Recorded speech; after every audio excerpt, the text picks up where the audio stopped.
Sur les hauteurs de Sarajevo, ils se sont rassemblés en famille pour assister au traditionnel coup de canon. Le tir marque la fin du Ramadan en Bosnie-Herzégovine, où la moitié des habitants sont musulmans. Un esprit de fête partagé aussi par ces Égyptiens qui se préparent à célébrer la fin du mois sacré du jeûne. Mais dans les magasins, le prix du kark, un gâteau sablé traditionnel, a fortement augmenté en raison de la crise énergétique.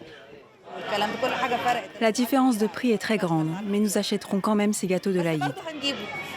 Ailleurs dans la région, le Ramadan s'achève cette année avec un goût amer pour des millions de musulmans touchés par la guerre. À Jérusalem, les rues de la vieille ville, d'ordinaire animées, sont désertes. Le mois du Ramadan a été marqué par la fermeture de la mosquée Al-Aqsa, 3e lieu saint de l'islam.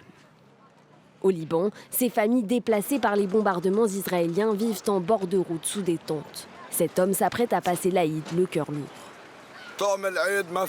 L'atmosphère de l'Aïd, il n'y a pas d'Aïd. Il n'y a pas d'Aïd, c'est un Aïd triste.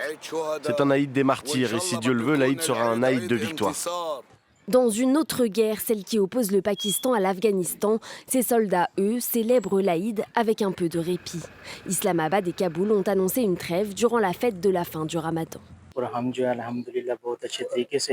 Nous sommes ici et par la grâce d'Allah, nous célébrons l'Aïd dans la joie, tout en continuant à remplir nos devoirs ici à la frontière pour notre pays, afin de garantir que le Pakistan soit totalement libéré du terrorisme et des autres menaces. Loin du front, partout dans le pays, des milliers d'habitants prennent les trains d'assaut pour tenter de rentrer à temps chez eux pour célébrer l'Aïd en famille.